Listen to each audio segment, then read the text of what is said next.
자, 오늘 우리에게 주신 하나님의 말씀은 요한일서 1장 8절에서부터 2장 1절, 그리고 시편 126편 5절과 6절 말씀입니다. 설교 제목은 죽어야 천국에 갈 수 있어요가 되겠습니다. 만일 우리가 죄가 없다고 말하면 스스로 속이고 또 진리가 우리 속에 있지 아니할 것이요, 만일 우리가 우리 죄를 자백하면 그를 미쁘시고 의로우사 우리 죄를 사하시며 우리를 모든 불의에서 깨끗하게 하실 것이요, 만일 우리가 범죄하지 아니하였다 하면 하나님을 거짓말하는 이로 만드는 것이니 또한 그의 말씀이 우리 속에 있지 아니하니라.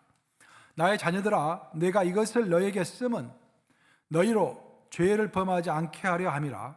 만일 누가 죄를 범하여도 아버지 앞에서 우리에게 대언자가 있으니 곧 의로우신 예수 그리스도시니라. 자, 시편 말씀 함께 합독합니다. 시작. 눈물을 흘리며 씨를 뿌리는 자는 기쁨으로 거두리로다. 울며 씨를 뿌리러 나가는 자는 반드시 기쁨으로 그 곡식단을 가지고 돌아오리로다. 살아계신 하나님의 말씀입니다. 그 눈물로 씨를 뿌려야 기쁨의 단을 얻는다라는 말씀.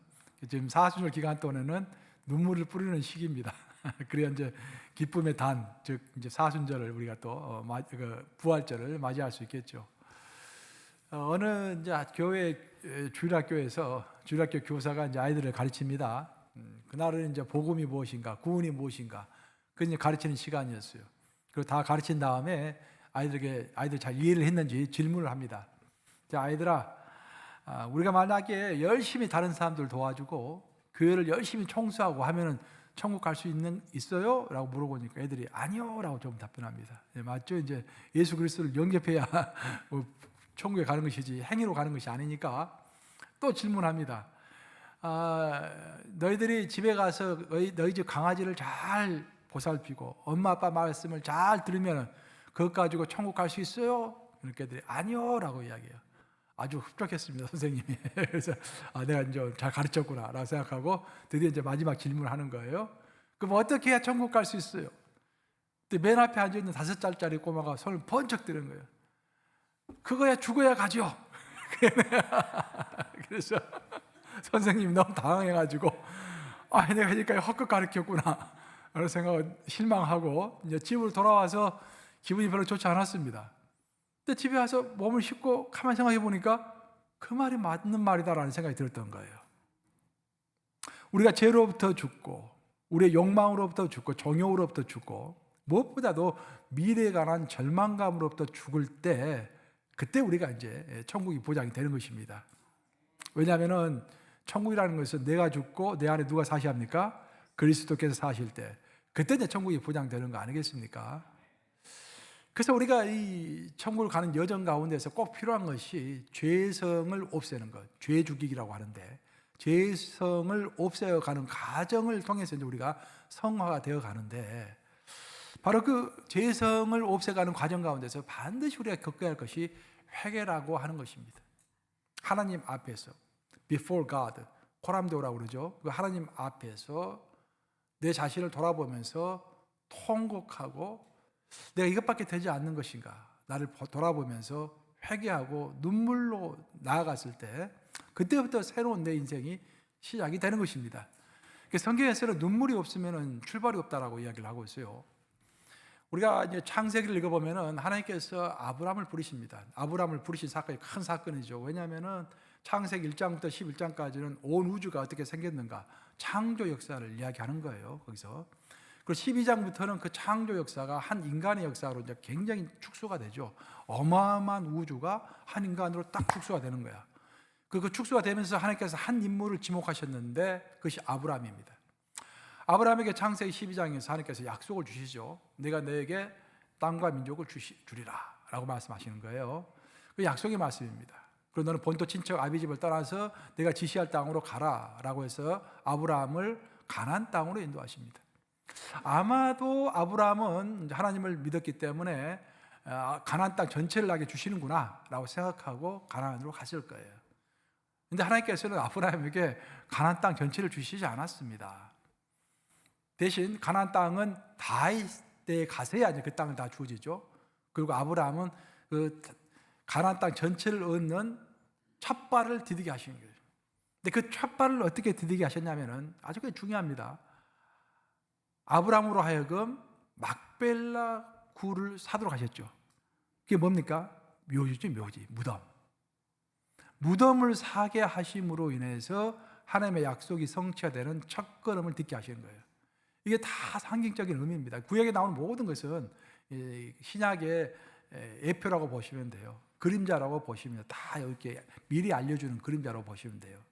왜 그러면 하나님께서 한 큰 땅, 약속의 땅을 차지하는 데 있어서 첫걸음으로 다른 것이 아니라 들판도 아니고 논도 아니고 밭도 아니고 도시도 아니고 성읍도 아니고 무덤을 주셨을까? 그죠? 무덤은 대표적으로 우리가 통곡하는 곳이고 애곡하는 곳입니다.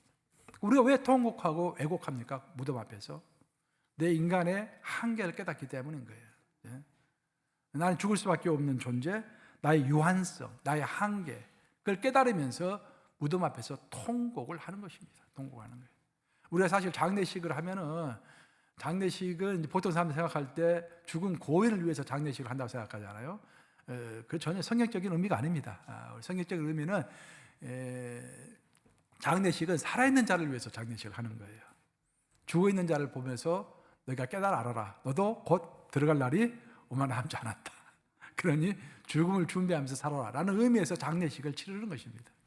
하나님도 아브라함에게 똑같이 무덤 앞에서 통곡하게 하시고 인간의 유한성을 보게 하시는 그 한계성을 보게 하시는 그 무덤을 제시하심으로 그 무덤을 구입하게 하심으로 나중에 큰 약속의 땅이 이루어지는 첫걸음을 걷게 하셨다는 것입니다. 이것을 우리 신앙으로 비유를 하면은 우리 신앙의 큰 열매, 하나님께서 약속하신 정말 영원한 것, 완전한 것, 그것을 얻는 첫걸음은 뭐다? 눈물과 통곡과 내 자신의 한계를 느끼는 그 자리가 바로 새롭게 출발하는 새 자리다, 그런 말이에요. 그러니까 사순절은 우리가 부활절을 앞두고서 사순절을 보내는데 이 사순절 기간 동안에 나의 유한성, 나의 죄성, 나의 한계, 그걸 보면서 통곡하는 기간이 바로 사순절이다라는 것입니다. 그래서 오늘 결국 이제 설교 전체가 이제 회개에 관한 내용을 좀 심도 있게 우리가 이제 살펴볼 건데, 그 회개라는 것은 우리 개인이 회개할 것뿐만 아니라 나라와 민족 공동체도 그 공동체에 걸맞게, 그 나라에 걸맞게 회개가 있어야 하는 것입니다. 회개를 하고 넘어가는 나라와 회개를 하지 않고 넘어가는 나라는 그 결말이 역사를 보면은 굉장히 다르게 나타납니다. 우리가 생각해 보면은 20세기에 있었던 최고 큰 전쟁은 제2차 세계대전이죠. 그 제2차 세계대전에서 독일과 일본은 크게 패망을 했습니다. 그러나서 패망한 다음에 독일과 일본이 이제 주변 국가들에게, 자기가 침략한 국가들에게 사죄를 했는데 그 태도가 아주 다릅니다. 독일과 일본이 굉장히 달라요. 예를 들어 보면 독일 같은 경우는 1910년에 이미 독일의 주요 정객들, 주요 그 정치 지도자들이 전부 폴란드 바르샤바를 갔습니다. 폴란드 바르샤바에 가면 폴란드에 뭐가 있었습니까? 아우슈비츠 그 수용소가 있었지 않습니까? 거기서 600만 명의 유대인들 죽인 거 아니겠습니까? 그래서 그 유대인들 위령탑이 바르샤바에 있어요. 그래서 독일의 유명한 정치인들은 전부 가가지고 거기서 고개를 숙였습니다. 바로 그때 비가 내리고 있었어요. 비가 내리고 있었는데 독일 총리가 갑자기 그 사람 모두 카메라 가지고 다 이게 비추고 있는데 거기서 무릎을 덜썩 꿇었어요. 비를 다 맞으면서. 그러면서 그 콘크리트 그 참 따뜻한 바닥. 그러니까 그쪽이 이제 바르샤바 쪽 춥잖아요. 이렇게 좀 북쪽이잖아요. 그 추운 날씨에 비를 맞으면서 콘크리트에서 무릎을 꿇고 사죄함으로 전 세계 사람들의 마음을 숙연하게 했던 것입니다. 멀리 갈 필요도 없이 2009년에도 그런 일이 있었죠. 메르켈 총리가 제2차 세계대전 종전 70주년을 맞이해가지고 나토 국가들이 전부 폴란드에서 모여 있었을 때 갑자기 메르켈 총리가 또 무릎을 꿇었죠. 그리고 전 세계를 향해서 우리는 죄인입니다. 우리 독일을 용서해 주세요라고 하면서 많은 사람들이 가슴이 뭉클해진 거예요. 근데 일본은 상당히 다릅니다. 일본은 물론 말로 사죄도 하고 배상까지 했지만 일본은 그렇게 진실성이 별로 보이질 않아요. 특별히 잊어버릴만 하면은 유명한 그 정치 지도자들이 나타나가지고 우리는 잘못한 것이 없다라고 자꾸 이야기를 하잖아요. 이게 그 전 세계 마음을 막 뒤숭숭하게 만듭니다. 그 왜 이렇게 독일과 일본이 이렇게 큰 차이가 있는 것일까? 많은 학자들이 나름대로 이제 분석을 하고 뭐 그러는데 보면 이제 이런 이야기가 있어요. 일본 같은 경우는 자기가 다른 나라에게 가해를 했다, 피해를 입혔다라는 그런 생각보다는 오히려 우리가 피해자다라는 그 의식이 강합니다. 왜냐하면은 전 세계에서 최초로 원자폭탄을 맞은 나라가 어디입니까? 일본. 본인들은 2차 대전 일으켰지만 조금 다른 사람들을 괴롭힌 대가로 진짜 큰 것을 맞았다라는 거예요. 그래서 우리야말로 피해자다라는 그런 의식이 강합니다, 일본 사람들이. 그래서 다른 피해를 본 사람들에게 눈길을 돌릴 그런 마음의 여유가 없는 거예요. 그러니까 정치 경제적으로도 봤을 때도 사실 독일이 이제 폐망했을 때는 4개 국가, 유럽의 4개 국가, 이렇게 이제 영국과 프랑스 그리고 소련 그리고 미국까지 해서 4개 국가가 연합으로 해가지고 독일을 통치했죠. 그래서 그 4개 국가가 독일을 굉장히 압박을 많이 했습니다. 배상금도 많이 받았고 또 독일의 회개를 촉구했고, 그래서 할 수 없이 독일은 또 자기가 이제 부상을 하려면은 독일이 쳐들어갔던 나라들은 전부 선진국들이잖아요. 그 나라들과 계속 무역을 하지 않으냐면은 먹고 살 길이 없었기 때문에 정치 경제적인 면에 있어서도 독일은 사죄를 할 수밖에 없는 그런 입장이었어요. 일본 같은 경우는 정반대입니다. 일본이 제2차 세계대전 끝내고 나서 미국이 독립적으로 이제 혼자 가가지고 일본을 지배했죠. 근데 일본에 독일이 이제 미국이 들어가서 군정을 시작하는데, 군사 정치를 시작하는데, 그때 바로 이제 중공하고 소련이 막 들고 일어섰죠. 그 소련과 중공을 견제하기 위해서 미국 입장에서는 일본의 힘이 필요했던 것입니다. 그래서 일본에게 사죄를 촉구하고 꾸짖고 하기보다는 일본을 달래고 우방국으로 만들고 하는 그런 일에 몰두했던 거예요. 그래서 회개 과정이 일본에는 없었던 것입니다. 그 뚜렷한 회개 과정이. 이런 분석도 상당히 이제 일리가 있는 분석인데, 진짜로 중요한 분석은, 나는 이제 신학자들 내는 분석이 진짜 중요하다고 생각하는데, 신학자들은 이렇게 봅니다. 왜 일본이 독일과 많이 다른가? 가장 기본적으로 일본은 다신교 국가입니다. 절대적인 신이 없는 나라입니다. 한 명의 절대적인 한 존재가 없는 나라예요, 일본은. 반면에 독일은 누구의 조국입니까? 마틴 루터의 조국이야. 우리 개신교의 아버지인 마틴 루터의 조국이 바로 독일입니다. 독일은 철저한 개신 국가이고 지금도 파릇파릇 그 영성이 살아있는, 그 개신교의 영성이 살아있는 나라잖아요. 뭐 오늘날의 신학은 미국 신앙이 좀 많이 지배를 하는데, 사실 얼마 전까지만 하더라도 독일 신학이 최고 신학이었죠. 모든 위대한 신학자들 전부 독일에서 탄생을 했잖아요. 그 개신교 신학자들이 전부 다. 그런 나라라는 거예요. 그래서 독일은 그 어떤 어마어마한 죄를 범했다고 할지라도 자신의 죄를 절대자 앞에서 고백할 수 있고, 그 절대자 앞에서 사죄의 확신을 받을 수 있는 그런 나라입니다. 이것이 중요하다는 거예요. 우리 인생을 살아갈 때 생각지도 못한 큰 죄를 범하고 절망 가운데 살아갈 수 있는데, 어떤 사람은 절대자 앞에서 다 털어볼 수 있는 사람이 있고, 어떤 사람은 내 앞에 절대자가 없는 것이야. 그 모든 죄의 대가와 모든 죄의 그 고난의 감수는 내 스스로 해야 하는 것이죠. 절대자가 없기 때문에. 그것이 일본과 독일의 가장 큰 차이다라는 거예요. 독일은 자기가 하나님 앞에서, 절대자 하나님 앞에서 자기가 그렇게 큰 죄를 고백하고 사죄를 받았기 때문에 하나님으로부터 죄의 용서를 받은 사람은 사람에게 용서를 구하는 것은 쉽습니다. 그렇죠? 쉬워요. 근데 일본은 그 절대자 앞에서 죄의 사함을 받은 적이 없기 때문에 지금도 자기 스스로가 그것을 감당해야 하기 때문에 지금도 입장 표명을 확실하게 하지 못하고 있다라는 것들이 신학자들의 분석입니다. 저는 그 참 맞는 이야기라고 생각합니다. 하나님 앞에 서서 자신의 죄를 진실로 회개한 사람은 다른 사람들 앞에서는 보다 쉽게 자신의 죄를 인정할 수가 있는 것입니다. 즉 하나님과의 문제가 해결되면은 인간과의 문제는 보다 쉬운 것입니다. 하나님 앞에서의 삶, before God라고 그러죠. before God, 코람데오라고 그럽니다. 그 하나님 앞에서의 삶을 살지 않은 사람의 특징은 절망과 교만이 하루에도 12번씩 왔다 갔다 한다는 거예요. 조금만 잘하면은 교만이 막 올라와가지고 자랑하고 싶고 나무 위에 올라타고 싶고 뭐 그렇습니다. 조금만 어려운 일이 생기면 막 불평하고 절망하고 낭망합니다. 왜? 절대자 앞에 서 있지 않기 때문입니다. 하지만 코람데오의 삶을 살아가는 사람, 즉 하나님 앞에서의 삶을 살아가는 사람은 실패를 하든지 성공을 하든지 그 모든 것을 하나님의 섭리요, 하나님의 은혜요, 하나님의 허락으로 받아들이는 것입니다. 내 삶에 어려운 일이 벌어지면 이것도 하나님이 허락하셨기 때문에 벌어진 일이다. 내가 인생의 시기에 마땅히 이것을 견뎌야 하기 때문에 하나님께서 나의 유익을 위해서 나에게 주신 것이다 라고 믿는 거예요. 믿는 자들은. 그래서 그것을 담담하게 받을 수 있는 것입니다. 내 삶에서 아주 어마어마한 큰 성공이 왔어. 이것을 누구가 주신 것입니까? 하나님께서 은혜로 나에게 주신 것이야. 그래서 자랑할 것도 별로 없는 거야, 내가. 그렇죠?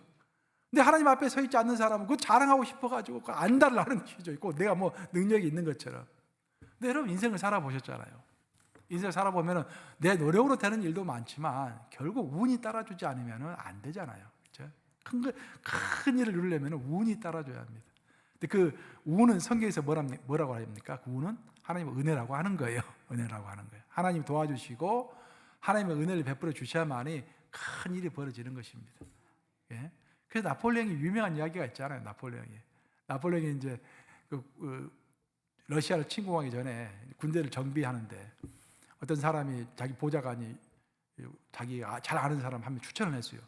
유능한 장교가 하나 있는데 이 사람을 좀 진급을 시켜가지고 러시아로 데리고 가십시다. 그랬어요. 그랬더니 나폴레옹이 딱 한마디 물었다는 거 아닙니까? 그 사람 운이 좋은 사람이야? 딱 물었다는 거 아니에요. 잘 싸우고 뭐 그럴 필요 없다라는 거예요. 누구든지 웬만하면 다 잘 싸운다라는 거예요. 열심히 싸우면 된다. 웬만한 것은 다 한다라는 거예요. 단 그가 운이 있느냐 없느냐, 하나님이 돌보시냐 돌보시지 않느냐, 그것이 큰 것을 좌우한다 그런 말이죠. 예. 우리가 전도서를 보면 7장 14절에서 그런 말을 합니다. 전도서 7장 14절 한번 같이 읽어보겠습니다. 시작.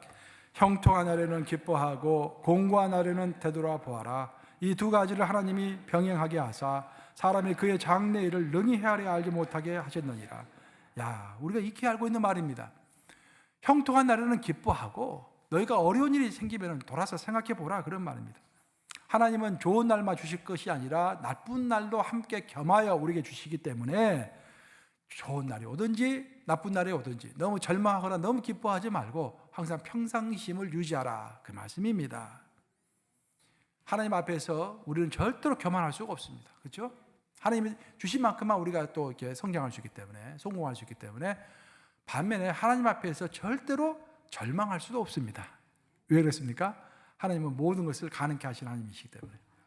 우리 하나님 앞에 서면 교만할 수도 없고 절망할 수도 없는 거예요. 그래서 우리는 하나님 앞에서 겸손하지만 절대로 나약하지 않는, 도저히 사탄이 어떻게 해볼 수 없는 그런 사람이 되는 것입니다. 근데 이런 사람이 되는 것, 절망도 하지 않고 교만도 하지 않는, 나약한 것 같지만 절대로 무너지지 않는 강인함을 가진 그 사람, 그런 사람이 되는 비결은 코람데오, 하나님 앞에 서는 거예요. 하나님 앞에 서가지고 자신을 돌아보면서 자신을 회개하는 사람, 자신을 돌아보는 사람, 그 사람이 사탄을 이기는 승리자가 될 줄로 믿습니다. 기독교가 배출한 사상가 중에서 정말 빼앗을 수 없는 철학자이면서 동시에 이제 기독교 신학자인 키에르케고르, 영어로 케르커가드라고 하는데, 키에르케고르가 이제 죽음의 병이라는 그 유명한 대표작을 썼죠. 근데 죽음의 병 자체 그 책이 굉장히 좀 심도 있는 책인데 그 책의 내용을 한마디로 말하면 회개하지 못해서 죽는 인간입니다. 자, 이해가 안 되죠. 아니 회개가 쉬운데 왜 회개하지 않는가? 근데 그 죽음에 이르는 병, 그 책을 이렇게 쭉 읽어보면은 인간은 회개하는 것 같지만 회개하지 않는 인간이 대부분이라는 거예요. 절실하게 진실하게 깊이 있게 회개하지 않기 때문에 죽음에 이르는 병을 다 갖게 된다 그런 말입니다. 이 책에서 케르케고르는 신 앞에 서는 단독자를 이야기하죠. 케르케고르 하면 단독자라는 단어가 먼저 생각나잖아요. 하나님 앞에서 단독자로 서는 거. 그러니까 우리가 구원받을 때도 내가 뉴욕 감옥의 성도이기 때문에 구원받는 거 절대 아닙니다. 그죠? 내가 뭐 개신교인이기 때문에 구원받는 거 아니에요. 하나님 앞에서 단독자. 내가 예수 그리스도를 구세주요 내 인생의 주인으로 모셔뒀기 때문에 그것 가지고 구원받는 거예요. 내 아버지가 목사이기 때문에 구원받는 거 아닙니다. 내 어머니가 기도 많이 하시는 권사님 때문에 구원받는 거 아니에요. 내 아내가 해병마다 나와서 새벽기도 하기 때문에 구원받는 거 아니에요. 내 남편이 우리 교회 장로이기 때문에 구원받는 거 절대 아닙니다. 하나님 앞에서 단독자로 서는 거. 케르케고르가 그걸 강조했어요. 그래서 단독자로서 하나님 앞에 서가지고 자신을 돌아볼 수 없는 사람은 결국 스스로에게 절망하게 되고 그 절망이 바로 죽음에 이르는 병에 이르게 한다는 것입니다. 결국 문제는 우리가 인생을 살아가면서 도저히 감당이 안 되는 큰 일을 겪을 때가 있는데, 그때 코람데오로 나아가는 훈련, 즉 하나님께 나아가는 훈련이 평상시에 되어 있는 사람은 그것을 돌파하고 나아간다는 거예요. 근데 많은 사람은 교회를 다니고 하나님을 믿는다고 하면서도 기도를 열심히 하는 것 같으면서도 정말로 진지하게 시간을 충분하게 내서 내 자신의 과거를 충분하게 돌아보고, 그리고 하나님 앞에서 내 자신을 아뢰고 하나님 앞에서 나의 자신에 대해서 통곡하고 다시 일어서서 정금처럼 일어서는 사람, 그런 사람이 거의 없다라는 것입니다. 그것이 그 책이 지적하는 핵심입니다. 우리 인간관계라는 것도 생각해 보세요. 평상시에는 별로 자주 만나지도 않아. 별로 대화도 없어. 근데 갑자기 그 사람을 찾아가가지고 내 깊숙한 그 어려운 문제를 토로하고 삶과 죽음의 문제, 절망과 실패, 그런 심각한 이야기를 나눌 수 있습니까? 나눌 수 없죠. 평상시 관계가 없는데. 하나님과 우리 관계가 똑같다라는 거예요.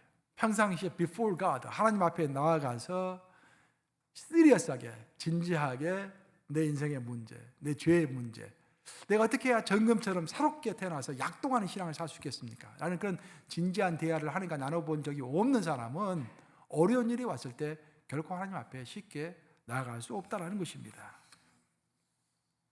예수님은 산상수훈에서 팔복을 말씀하셨죠.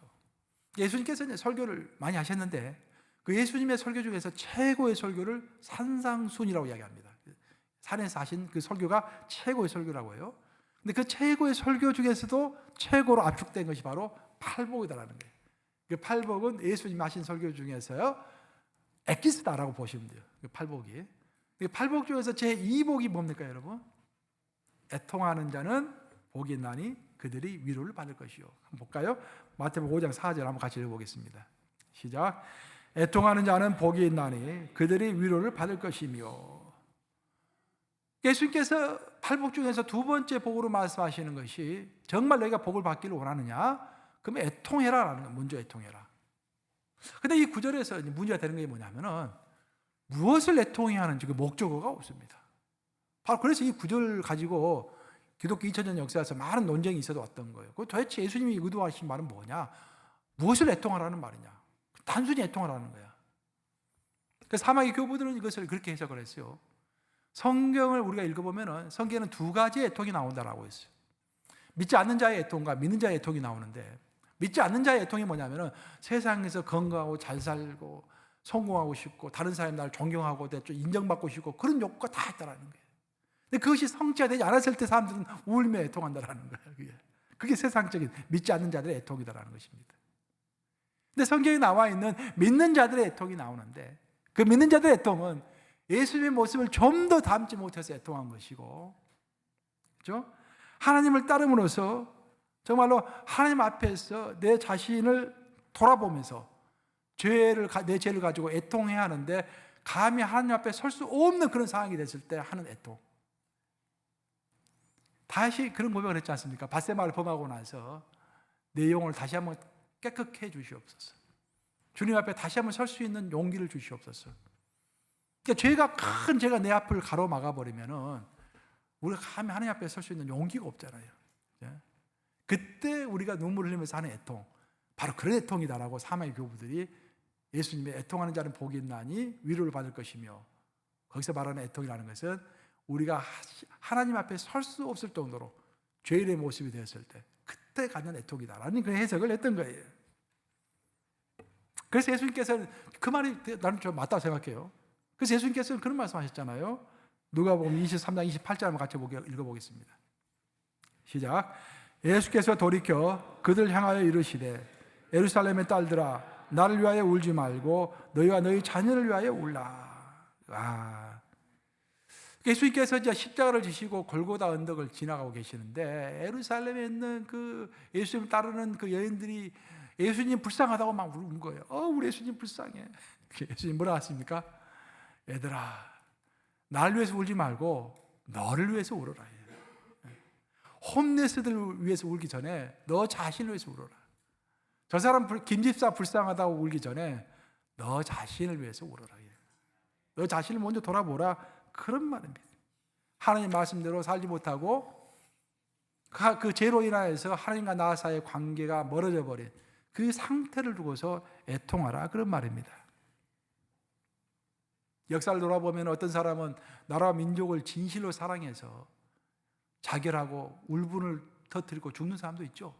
우리가 한일 합방을 했을 때 우리 조선도 여러 열사들이 나타나가지고 울분을 터뜨리고 자결을 했죠. 또 어떤 불쌍한 사람을 보면은 많은 사람들 눈물을 흘립니다. 불쌍하다고. 또 부정의한 사회를 보면은 울분을 터뜨리면서 저항하고 울고 하는 사람들도 우리 주변에 많습니다. 나라를 위해서 우리 일부 오늘 대표 기도하실 때 한국의 총선을 위해서 기도하시더라고요. 총선이 금방 있다면서요. 국회의원 선거가. 관심을 가지고 염려하고 고민하고 한국을 위해서 눈물을 흘리는 사람도 있습니다. 그런데 예수님이 하시는 말씀은 너가 다른 사람들을 위해서 또 이 나라와 이 사회를 위해서 고민하면서 염려하며 눈물을 흘리기 전에 먼저 진실로 너 자신을 돌아보면서 너의 그 불완전함과 너의 죄악을 위하여 먼저 통곡하며 울라라고 말씀하시는 것입니다. 다른 말로 하면은 이 세상에서 가장 불쌍한 사람은 아프리카에 있는 가난한 사람도 아니고 감옥에 있는 사람도 아니고 가난한 사람도 아니고 바로 자신이야말로 죄로 점철된 불쌍한 사람인지도 모르면서 살아가는 사람, 그 사람이 제일 불쌍한 사람이라고 성경은 이야기하는 것입니다. 바로 그래서 우리는 시시로 하나님 앞에서 나를 돌아보며 코람데오, 그 하나님 앞에서 before God, 하나님 앞에서 나를 돌아보면서 나의 죄를 슬퍼하며 나의 연약함을 넘어설 수 있도록 성령님께서 나를 도와주시도록 간절히 기도할 줄로 믿습니다. 그런 기간이 사순절 기간인 거예요. 우리가 이 기간에. 사순절 기간에 이제 해야 할 일들이 많이 있지만 그것보다 무엇보다도 우리가 해야 할 것은 사순절이라는 그 40일 동안 특별하게 시간적 여유를 가지고 나를 돌아보는 거예요. 내가 얼마나 불쌍한 사람인지. 여러분들은 이제 나무를 이렇게 캠프파이어 같은 거 할 때 나무를 피울 때 보면 이제 특히 이제 물에 나무가 젖어 있으면은 거기다 불을 지피면은 연기가 막 나오잖아요. 연기가. 이 물에 이제 캠프파이어에서 연기가 나오면은 그 연기 때문에 눈에서 눈물이 나옵니다. 그렇죠? 그래서 참아야만이 그 캠프파이어 불이 활활 타오르는 거예요. 마찬가지입니다. 어떤 성도들은 보면은 이제 목사님, 나 진짜 불꽃처럼 타오르고 싶어요. 내 영이 다시 한번 타오르고 싶습니다. 그렇게 말하잖아요. 내 영이 불꽃처럼 타오르려면은 먼저 연기 마시고 눈물 먼저 흘려야 합니다. 그렇죠? 회개 시간을 가지면서 진실로 내가 얼마나 불쌍한 사람인지를 통감하고 내가 불쌍한 사람이기 때문에 하나님 나를 도와주시옵소서 라고 기도할 때 그 통곡의 눈물이 있을 때 그때부터 이제 내 삶의 새로운 단계의 인생, 새로운 단계의 신앙이 시작되는 것이죠. 자, 첫 부분에서 말씀드렸지만 하나님께서 아브라함에게 약속의 땅을 주실 때 맨 먼저 주신 것이 무덤이다라는 거예요. 그 무덤. 그 무덤을 먼저 가져야만이, 무덤을 통과해야만이 그 인간의 유한성, 슬픔과 괴로움, 애곡, 애통 그런 것들 통과해야만이 약속의 땅에 주어지는 첫 발을 디딜 수 있다는 것입니다. 앞에서 언급했던 케르케고르, 저도 케르케고르 좋아하는데 그 일대기를 제가 이제 공부해 본 적이 있는데 이 일대기 읽어보면 이런 이야기가 있어요. 이제 죽음의 병이라는 책을 어떻게 해서 쓰게 되었는가 그런 과정이 쭉 나오는데 케르케고르가 1813년 사람입니다. 덴마크 사람이죠. 코펜하겐에서 태어났어요. 근데 아버지가 상당히 이제 장사를 했는데 상당히 부유했습니다. 근데 이제 케르케고르가 아버지 나이가 57세요. 어머니 나이가 45세 때 태어난 거예요. 아버지 어머니 나이 차이가 12살 차이예요. 그래서 막둥이로 태어났습니다. 7남매 중에 막둥이에요. 그러니까 아버지가 얼마나 이쁘겠어요. 막둥이한테 태어났으니 이제 늦둥이가 태어나니까 너무 이제 사랑스러워가지고 책을 읽어보면 이제 케르케고르와 아버지가 대화를 많이 했다고 그래요. 특히 이제 케르케고르가 좀 영리하니까 똑똑하니까 아버지가 자랑스럽게 생각하고 아들과 대화를 많이 나누었습니다. 그러다가 케르케고르가 이제 고등학교를 갈 나이가 되었을 때 아버지가 생각을 합니다. 내 아들이 이제는 다 클 대로 다 컸다. 그래서 내가 이제 인격 대 인격으로 대화를 할 만한 시간이 되었다라고 생각하면서 하루는 케르케고르를 딱 불러요. 아들아, 오늘 내가 너에게 진짜 진지한 이야기를 하는데 내가 너에게 제 고백을 하고 싶다. 듣고서 너도 알고 있어라. 근데 그 이해가 안 되는 거예요. 그래서 하나님 앞에서 고백을 해야지 왜 어린 아들 앞에서 고백을 합니까? 그 죄를. 그게 문제인 거예요. 그것 때문에 죽음에 이르는 병이라는 책을 쓴 거예요. 아버지가 고백을 하는데 두 가지 죄를 고백합니다. 아들아, 나는 원래 이 아빠는 어렸을 때 목동이었단다. 양을 치는 목동이었단다. 근데 내 나이가 12살 때 양떼들 이끌고 뉴틀란트가 보면은 지도로 보면은 저 덴마크하고 독일 그 사이에 있는 고원, 그 고원에 가서 내가 양을 치고 있었는데, 덴마크가 이제 북쪽이니까 굉장히 춥잖아요. 그때 유독이 이제 눈태풍이 불어가지고 꼼짝없이 갇혀가지고 동굴에 들어가서 보름 동안 있은 적이 있었다. 근데 그 보름 동안 있으면서 너무 배가 고프고 너무 추워서 나도 모르게 하나님을 크게 원망하고 말았다. 이렇게 원망한다는 것이, 보세요, 우리도 가끔씩 뭐 우리라고 하기는 좀 그렇지만 하나님을 좀 원망할 때도 있고 있을 수 있을 거 아니에요. 근데 영적인 감수성이 없는 사람은요, 하나님을 저주하고 원망해도 그냥 자기 하고 나서 잊어버립니다. 영적인 감성이 없는 거예요. 근데 이분 같은 경우는 신앙심이 있었던 것 같아요. 영적 감수성이 있었기 때문에 평생 괴로워한 것입니다. 하나님께 불평했던 것을 평생 괴로워했던 거예요. 그래서 어떤 생각을 갖게 되냐면, 아들아, 나는 하나님을 불평하고 하나님을 저주했기 때문에 내 인생에서 똑같은 저주가 올 것이라는 것을 각오하면서 내가 인생을 살고 있다라고 이야기했어요.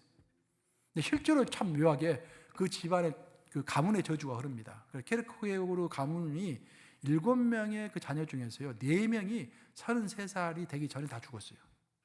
그래서 케르케고르도 어렸을 때부터 계속 고민한 거예요. 형들, 누나들이 다 죽는 것을 보면서 나도 30 넘기가 힘들겠구나 라고 항상 죽음의 그 의식 가운데서 인생을 살아왔던 것입니다. 근데 케르케고르가 더 이제 심한 아버지의 고백을 듣게 되는데, 두 번째 고백이 뭐냐면은, 아들아, 사실 나에게는 원래 부인이 있었는데 그 부인을 버리고 지금 너를 낳아준 어머니는 사실 우리 집안의 종이었단다. 하녀였단다.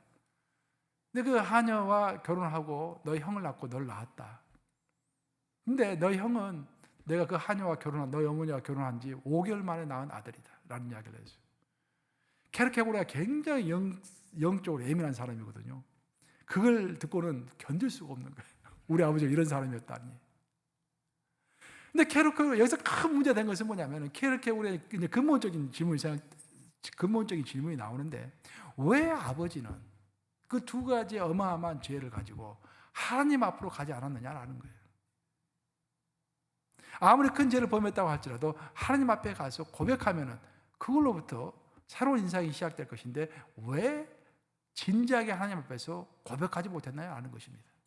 그리고 자기 자신을 돌아본 거예요. 그리고 데마크 교회를 돌아본 것입니다. 근데 데마크 교회도 그렇고 자신도 그렇고 돌아서 생각해 보니까 진실로 입으로 쉽게 제 고백은 있었지만, 진실로 하나님 앞에서 코람데오, 하나님 앞에서 힘도 있게 내 자신을 통곡하며 애곡하며 하나님 앞에서 내 자신의 죄를 고백하고 새롭게 인생을 출발한 그런 흔적이 없었다는 거예요. 바로 이것이 모든 사람을 영적인 죽음으로 이끄는 병이구나 라고 이 사람이 깨달은 것입니다. 덴마크 교회도 맞죠. 덴마크 교회를 많이 비판했어요. 덴마크 교회가 개신교가잖아요. 그 덴마크가. 케르케고르가 자기 조국의 교회들을 많이 비판했습니다. 진실로 회개하지 않는 죄. 이게 왜 중요하냐면, 여러분들 개인의 삶에서도 마찬가지고 공동체도 마찬가지입니다. 교회 공동체도 마찬가지고 한 나라와 민족도 마찬가지입니다. 기독교 역사를 보면은 큰 부흥의 역사가 나타났을 때는요, 공통된 특징이 있는데, 큰 회개 역사가 먼저 있은 다음에 그 다음에 부흥의 역사가 나타났어요. 보면은 평양 대부흥 운동도 마찬가지고, 미국에서 있었던 제1차 대각성 운동, 제2차 대각성 운동, 웨슬리가 했던 운동, 부흥 운동도 전부 그 초반에 나타났던 것이 바로 제 고백입니다. 평양 대부흥 운동은 어떻게 일어났냐면은 사경회를 하고 있었어요. 사경회. 그러니까 사경회라는 것은 오늘날 우리가 새벽기도 때 지금 출애굽기 말씀을 계속 강의하고 있잖아요. 그 말씀 강의 시간이에요. 그래서 옛날에는 이제 보통 수양회를 하면은 우리는 보통 2박 3일, 3박 4일, 뭐 이틀, 3일 그렇게 하고 끝나잖아요. 근데 사경회를 하면은 보통 이제 보름, 길게는 뭐 한 달, 막 그렇게 하는 거예요. 이제 계속 말씀을 이렇게 강사가 와가지고. 근데 평양에서 이제 평양 장로교에서 이제 부흥회 사경연을 하고 있는데 그 교회에서 가장 존경받는 장로가 있었어요. 길선주 장로라고. 나중에 이제 신학교 가가지고 그 목사가 되잖아요. 길선주 목사가 한국 교회를 이렇게 세운 것입니다. 여러분들 그렇게 아시면 돼요. 그렇게 존경받는 그런 장로였어요. 근데 갑자기 길선주 장로가 참지 못하고 손 들고 나와가지고 자기 죄를 고백한 거예요. 내가 말씀을 듣고서 내 가슴에 뜨거워서 견딜 수가 없습니다. 내가 내 죄를 고백해야겠습니다. 하고 죄를 고백했는데 어떤 죄를 고백했냐면은 내가 살아있을 때 내가 평생에 가장 친한 친구가 있었습니다. 근데 그 친구가 죽기 얼마 직전에 나를 불러가지고 자기가 평생 모아놓은 돈을 다 주면서 이 돈을 내 아내와 내 자식들에게 잘 살아갈 수 있도록 잘 전달해 달라라고 부탁을 한 거야. 기선주 목사에게, 기선주 장로에게. 근데 기선주 장로가 그 전체 돈을 인마에 포켓한 거야. 있을 수가 없는 일이잖아요. 이건 세상에서도 있을 수 없는 일인데 가장 친한 친구에게 받은 돈을 이게 받은 거예요. 이게 자기가 이제 착복을 한 것이죠. 그것을 고백한 거야. 그랬더니 그것이 도화선이 돼가지고 거기에 있는 모든 사람들이 한 사람 한 사람 나와가지고 엉엉 울면서 죄를 고백하기 시작했는데 상상을 할 수 없는 죄들이 막 나오는 거예요. 놀라운 것은 그 죄의 고백 중에서 제일 많은 죄가 가하는 죄가 제일 많았어요. 그래서 그것이 다 밝혀지면서 평양 대부흥운동이 불꽃처럼 이제 일어나기 시작한 것입니다. 그래서 한국교회가 이제 새롭게 개척이 되어 나가는 것이죠. 이 모든 것이 코람데오, 즉 하나님 앞에서 단독자로 서서 자기를 회개함으로 그 다른 사람들을 불쌍히 여기기에 앞서서 내 자신의 모습을 보면서 나를 불쌍히 여김으로써 새로운 대부흥운동이 시작되고 새로운 삶이 시작되었던 것입니다. 그런 삶이 여러분의 개인에도 있고 우리 교회에도 있고 이 미국에도 있기를 우리 주님의 이름으로 축원합니다. 이스라엘 백성들은 하나님의 성전을 향해 올라갈 때 이런 노래를 부르면서 올라갔습니다. 오늘 본문 말씀인데 시편 126편 5절과 6절 한번 같이 읽습니다. 시작. 눈물을 흘리며 씨를 뿌리는 자는 기쁨으로 거두리로다.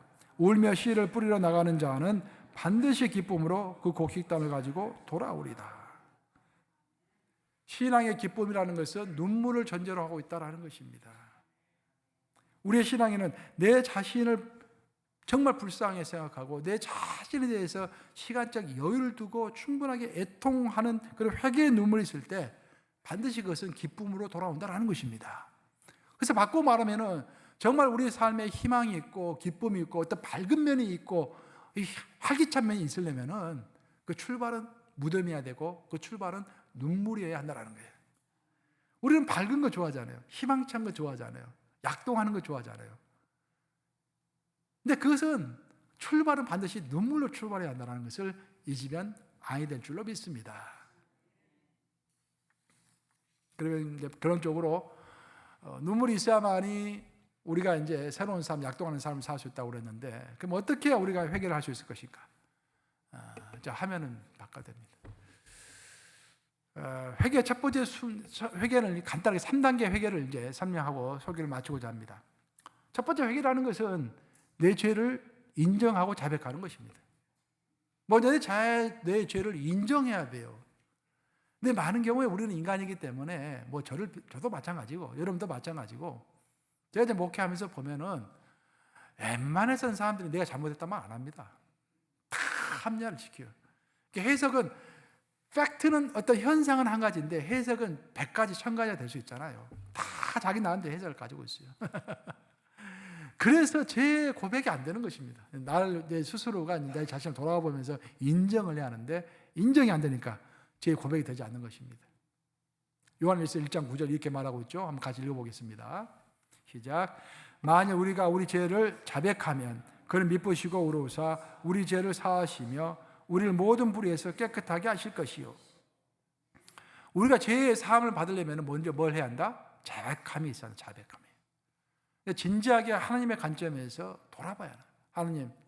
하나님의 영을 제게, 성령의 영을 제게 주시옵소서. 객관적으로 제 자신을 돌아볼 수 있는 눈을 주시옵소서. 내 영 안에 띄게 하시고 하나님의 관점에서 내 자신의 삶을 돌아보게 하시고 회개할 것이 있고 자백할 것이 있거든요. 자백하게 하옵소서라고 기도를 출발해야 돼요. 그래서 하나님께서 어떤 죄를 생각나게 하시면 먼저 자백해야 한다는 것입니다. 내가 건강하다고 생각하는데 왜 병원에 갑니까? 내가 건강하다고 생각하면 병원에 가지 않아요. 내가 아프다고 생각할 때 병원에 가는 거 아니겠습니까?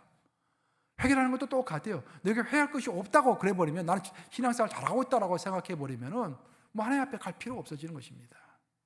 먼저 내가 영적인 병자요, 내가 약점이 있고 내가 죄가 있다고 생각할 때 그 죄를 자백하는 역사를 하나님 앞에서 갖게 되는 것입니다. 그래서 회개의 첫 번째 단계는 내 죄를 인정하고 자백하는 것입니다. 두 번째 단계는 뭐냐면은 내 죄가 뭔지 알았고 그 하나님 앞에서 회개를 했으면은 거기서 멈춰 있으면 안 되고 그 죄로부터 돌이켜야 합니다. 근데 많은 경우에는 죄 고백은 잘해, 보면 쉽게 죄 고백은 잘하는데 그 사람은 분명히 죄 고백을 했는데 그 다음날 보면 또 그 죄를 범하고 있어. 그건 아직 진실로 회개한 게 아닙니다. 회개가 끝난 게 아니에요. 아직 회개가 덜 된 상태입니다. 생각해 보세요. 만약에 우리가 지금 기차를 타고 워싱턴 DC를 간다고 해 보십시다.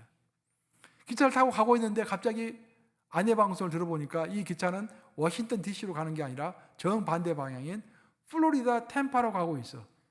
그럼 어떻게 합니까? 당장 내려가지고 기차를 갈아타야죠. 워싱턴 DC로 가는 기차로 갈아타야 합니다. 만약에 우리가 내가 잘못 탔네? 이러면 안 되는데 아이고 내가 이렇다니까 하면서 계속 앉아있으면 어떡합니까? 계속 엉뚱한 곳으로 가는 거야. 근데 많은 경우 우리 신앙이 그렇다는 말입니다. 우리 신앙이 내가 잘못했다고 생각하고 뭐 후회하고 울고 그러는데 돌이키는 것이 없어. 그럼 그것이 반쪽 회개다, 그런 말이죠.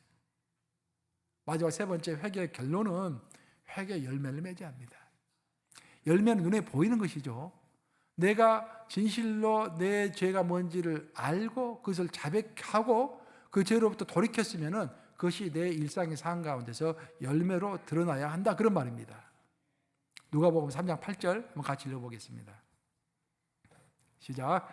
그러므로 회개에 합당한 열매를 맺고 속으로 아브라함이 우리 조상이라 말하지 말라. 내가 너에게 이르노니 하나님이 능히 이 돌들로도 아브라함의 자손이 되게 하시리라. 이 말은 세례 요한이 하신 말씀이에요. 세례 요한이 요단강가에서 세례를 주고 있었습니다. 그들이 이제 바리새인들과 사두개인들까지 상당히 이제 종교적으로 명성 있는 사람들까지 세례 요한에게 와가지고 세례 받기를 원했습니다. 이제 세례 요한은 내가 세례를 받고 싶으면 먼저 회개해야 한다고 이야기했어요. 그랬더니 바리새인들과 사두개인들이 우리는 회개했다라고 전제 조건을 붙이면서 세례 받기를 원하는 거야. 그때 세례 요한은 그들의 마음의 중심을 알고 있었기 때문에 너희가 진짜로 세례를 받고 싶거들랑 입으로 하는 회개가 아니라 회개 열매가 눈으로 보이는 그런 회개를 해라. 근데 내가 보기에는 너희는 아직 회개의 열매를 맺고 있지 못하다. 겉으로는 입으로는 회개한다고 하지만 마음속으로는 내가 그래도 아브라함의 후손인데, 내가 그래도 영적 지도자인데, 그러면서 교만한 마음이 가득하구나. 너는 아직까지 세례를 받을 수가 없다. 그렇게 이야기하는 장면이에요, 지금 이게. 그러면서 세례 요한이 말하는 것은 진실로 내가 회개를 했다고 한다면 회개의 열매를 맺으라라는 것입니다. 예를 들어보면 그런 것이죠. 만약에 어떤 부자가 회개를 했다고 한다면 부자는 그 다음부터 자신의 탐욕으로부터 벗어나서 나누는 삶을 살 것입니다. 또 어떤 사람이 세리의 경우에는 그 사람이 동족의 세금을 착복했는데 정말 그가 회개를 했다고 한다면 그 순간부터 세금을 낮추고 동족의 세금을 착취하는 일을 하지 않겠죠. 그것이 회개의 열매인 것입니다. 권력자의 경우에도 마찬가지예요. 권력자들의 악의 눈물을 많이 흐른다고 그러죠. 선거가 있으면 사람들 앞에 나가가지고 눈물을 흘리면서 내가 나라와 민족을 사랑한다고 막 입으로 외치죠. 나중에 그 부정적인 면들이 드러나는 것들이 한두 가지가 아니지 않습니까? 만약 정말 권력자가 진실로 회개했다 한다면 그 회개의 열매는 그의 행동의 변화로 나타나야 하는 것입니다. 결론을 맺으면 회개는 3단계라고 그랬죠. 첫째는 입으로 고백해야 돼요. 그리고 고백했으면 그 죄로부터 돌이켜야 합니다. 그리고 세 번째는 내가 돌이켰다라는 증거가 삶의 열매로 드러나야 한다는 것입니다. 그래서 여러분의 개인의 삶도 마찬가지고 우리 뉴욕감리교도 마찬가지예요, 여러분들. 내 뉴욕감리교를 여러분 다 살아가고 있지 않습니까? 그럼 내가 살아가고 있다는 것이 잘 드러나고 있는가? 스스로 돌아볼 필요가 있습니다. 여러분의 직장에서도 마찬가지예요. 여러분 직장을 정말로 사랑하시고 하나님께서 그 직장을 하나님께서 여러분에게 허락하셨다. 허락하심으로 내가 이 직장이 있다는 것을 믿는다면은 그 직장을 향해서 진실로 어떤 회개 열매가 있는, 정말 직장을 사랑하게 되는 그런 역사가 나타나겠죠. 이제 말씀 마무리합니다. 우리가 회개와 관련해 가지고 꼭 기억해야 할 마지막 한 가지가 있는데, 그것은 뭐냐면은 진실한 회개는 내 힘으로만 안 된다라는 것입니다. 그것이 이제 또 이게 신앙의 이제 딜레마입니다. 내가 아무리 회개를 하고 싶어도 안 될 때가 있는 거예요. 그래서 우리가 기도해야 하는 것입니다. 어떤 기도를 해야 하냐면, 주님, 나에게 회개의 영을 부어주시옵소서. 내가 나를 고백하고 새롭게 새 출발을 하고 신앙이 비약하고 싶은데, 도약하고 싶은데 뭔가 가로막혀 있는 것이 있습니다. 내 눈에 눈꺼풀을 벗기시사 내 자신을 돌아보게 해주시고, 내가 주 앞에서 제대로 하고 있지 못한 것들 보게 하시고 내 자신을 향하여서 애통하는 제가 되게 하여 주시옵소서라고 기도해야 한다는 것입니다. 그래서 사순절에 우리가 지금 열심히 기도하고 있는데, 그 많은 기도 제목 중에서 진실로 꼭 놓치지 말고 해야 할 기도 제목 중에 하나가 성령께서 나를 도우셔서 주여 나에게 애통의 영을 주시고 나에게 회개의 영을 주시고 이 사순절 40일 기간 동안에 좀 더 진지하게 시간을 두어서 나를 돌아보아서 하나님께 나를 의탁하는 그런 시간 있게 하옵소서라고 기도해야 할 줄로 믿습니다. 이 말씀 명심하심으로, 첫째는 이 세상을 불쌍하게 여기기 전에, 또 타인을 불쌍하게 여기기 전에, 그들을 위해서 울기 전에 내 자신을 위해서 울어야겠다, 그런 말입니다. 두 번째로는 울며 씨를 뿌리는 자는 반드시 기쁨으로 거두리라는 주님의 말씀을 의지하면서 지금은 내 자신을 통곡하지만 이것이 걸음이 되어서 결국은 하나님 앞에서 좀 하나님 원하시는 신앙생활을 하는 새로운 인간이 될 것이다 라는 그런 기대감이 있어야 할 것이라 생각합니다. 마지막 세 번째로는 오늘도 코람데오의 삶, 회개의 삶, 결단의 삶을 살아가는 그런 여러분들 되시기를 우리 주님의 이름으로 축원합니다.